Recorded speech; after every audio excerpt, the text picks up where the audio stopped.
وسوسے، لالچ اور برائی سے کیسے بچا جائے؟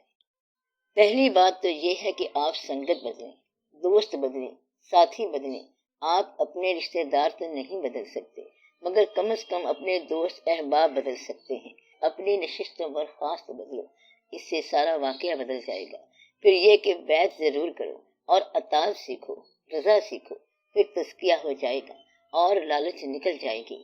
لالچ نکل گئی تو پھر وسوسہ ختم ہو جائے گا۔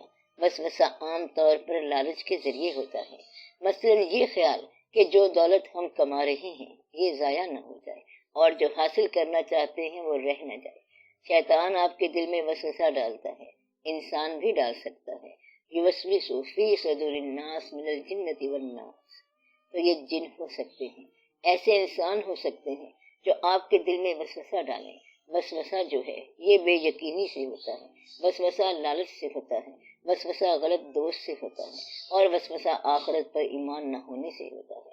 جس کا آخرت پر ایمان ہے اس کو وسوسہ نہیں ہوتا، کیونکہ اسے جانا ضرور ہے۔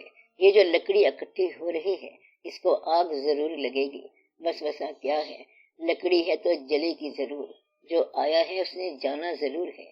انسان نہ کچھ کھوتا ہے اور نہ کچھ پاتا ہے، وہ صرف آتا ہے اور جاتا ہے۔ پھر وسوسہ کس بات کا؟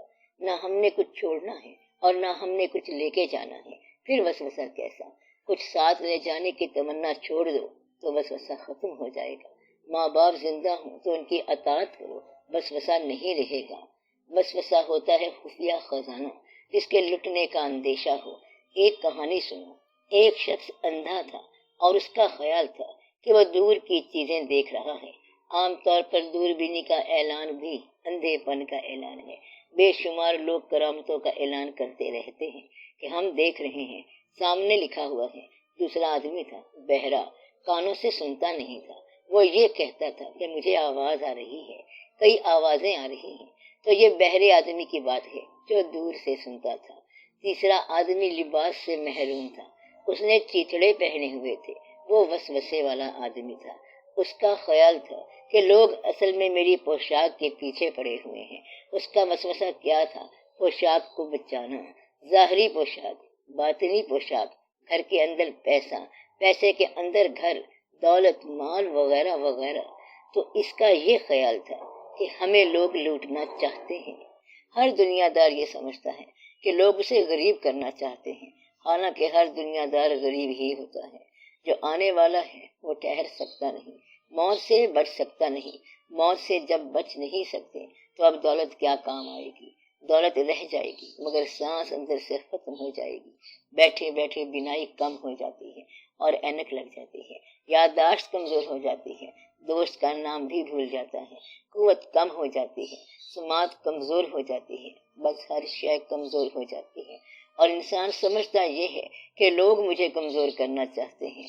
ان بندوں میں چوتھا شخص ایک لنگڑا تھا جو یہ سمجھتا تھا کہ ہمیں قوت سے طاقت لگا کے بھاگ جانا چاہیے۔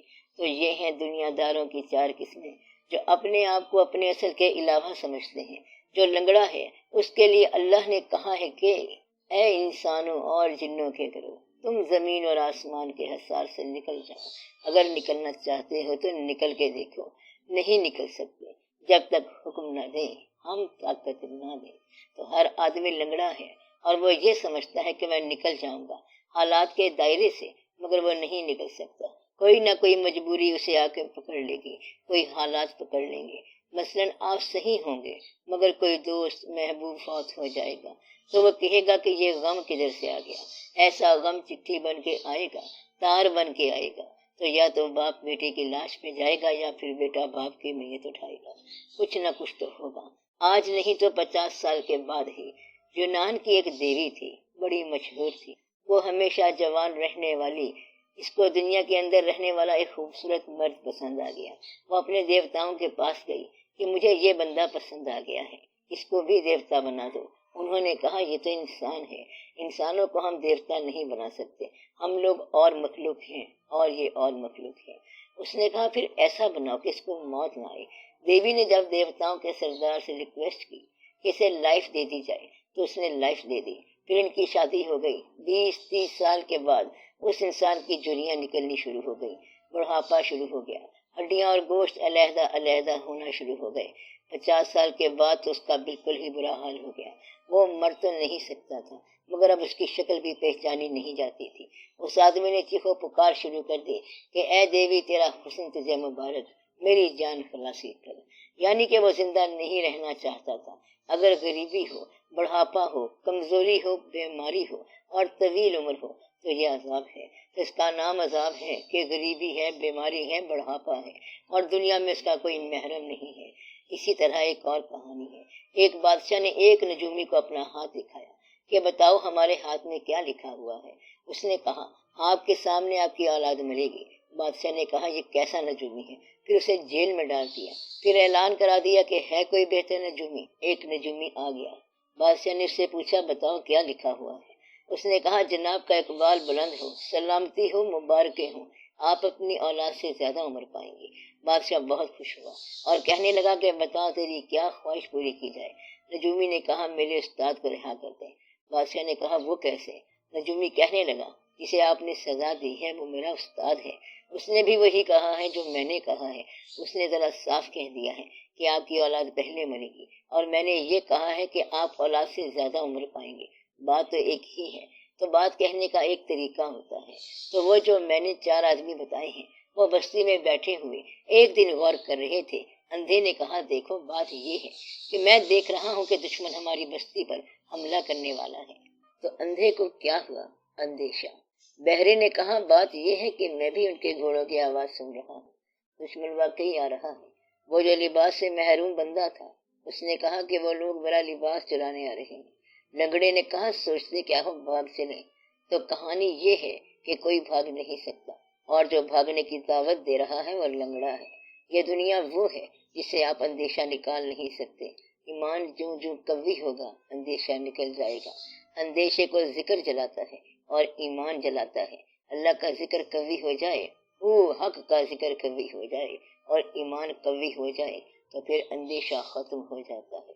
اندیشہ لالچ کا نام ہے۔ اگر پیسہ چلا گیا ہے تو جانے دو، جو بچ گیا ہے وہ بھی جانے دو اور دعا کرو کہ اللہ تمہیں غریب رکھے تو پھر انشاءاللہ تعالی اندیشہ نہیں ہوگا۔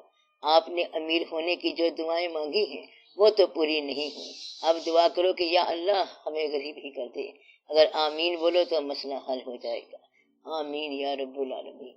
غریبم یا رسول اللہ غریبم، ندارم در جہاں جز تو حبیبم، مرض دارم زے اسیاں لا دوائے، مگر الطاف تو باشد طبیبم، بری نازم کے ہستم امتی تو، گناہگارم و لیکن خوش نصیبم۔ تو ایسے غریب ہو جاؤ تو پھر بہتر ہے۔ اللہ تعالیٰ آپ پر رحم فرمائے اور اللہ تعالیٰ آپ کو پیسے سے بچائے۔ ایسے بزرگ بھی ہوتے تھے جو یہ دعا دیتے تھے کہ بیٹا اللہ تجھے پیسے سے بچائے اور اللہ تجھے خوشیوں سے بچائے اور اللہ تجھے زیادہ سونے سے بچائے۔ تو جب اللہ نیند سے بچائے، خوشی سے بچائے اور پیسے سے بچائے تو تم خود بخود ہی اللہ والے بنو گے۔ تو یہ بھی دعا کا طریقہ ہوتا ہے کہ ایسا ہی ہونا چاہیے۔ اللہ تعالیٰ نے ہر انسان کو ایک ہنر دے کر بھیجا ہے۔ اس ہنر کو تلاش کرنے کا کیا طریقہ ہے؟ ایک شعر سن لو۔ یہ حضرت بیدم وارثی رحمت اللہ کا شعر ہے۔ ہر اہل کمال آتا ہے لے کر کمال، بیدم آیا ہے بے کمالی لے کر۔ یہ وہی بیدم وارثی رحمت اللہ ہیں جنہوں نے یہ کہا تھا آئی نسیم از کوئے محمد صلی اللہ علیہ وسلم، کھچنے لگا دل سوئے محمد صلی اللہ علیہ وسلم۔ تو کہتے ہیں کہ یہ ہمارا کمال ہے کہ بے ہنر ہی ہمارا کمال ہے۔ اگر ہنر دریافت ہوتا ہے تو ٹھیک ہے، ورنہ بے ہنر ہی رہو اور پرواہ نہ کرو۔ بس نیت صاف ہونی چاہیے۔ ہنر بدلتے رہتے ہیں۔ جوانی کے ہنر اور ہیں اور بڑھاپے کے ہنر اور ہیں۔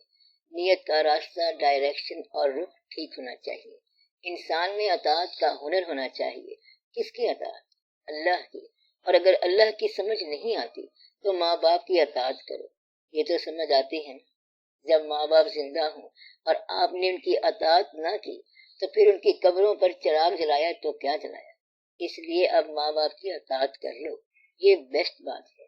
استاد کی اطاعت کرو، بزرگوں کی اطاعت کرو اور پھر اللہ کے رسول صلی اللہ علیہ وآلہ وسلم کی اطاعت کرو۔ جو قریب کے بزرگ ہیں ان کی اطاعت کر لو۔ چھوٹا بھائی اپنے بڑے بھائی کا کہنا مان لے۔ اگر اپنے پیر فقیر کا کہنا مانتے ہو تو وہ مانتے چلے جاؤ، بس اطاعت کی عادت پڑ جائے۔ یہ ہنر ہوتا ہے۔ کیا ہنر ہوتا ہے؟ فالو کرنا، اور قدم با قدم فالو کرنا، یہ اطاعت ہوتی ہے۔ یہ بڑا ہنر ہے۔ باقی جو ہے، اللہ تعالیٰ نے آپ کو ہنر عطا کیا ہے، اسے دریافت کرنا چاہیے۔ مگر آپ نے کیا دریافت کرنا ہے؟ ہنر تو خود سینہ پھاڑ کے بولے گا۔ جس کے گلے میں گانا ڈالا گیا ہے وہ خود بخود گائے گا۔ اسے ایسی ٹھیس لگے گی کہ وہ روئے گا اور اس طرح گانا بن جائے گا۔ تو گانا جو ہمیشہ گانے والوں نے گایا، ایسا کبھی نہیں ہوا کہ گلے میں آ کے چلا گیا ہو۔ جب گلے میں آیا تو زبان سے ضرور نکلے گا۔ اگر ہنر رونا ہے تو وہ ضرور روئے گا۔ ہاتھ میں اگر تصویر کا فن ہے تو تصویر بھی بولے گی۔ فن ظاہر ہو کے رہتا ہے، یہ کہیں نہیں جاتا، انڈسکورڈ نہیں جاتا۔ آپ مت کوشش کریں، ایک عمر کے بعد یہ خود بخود ہی ظاہر ہو جائے گا۔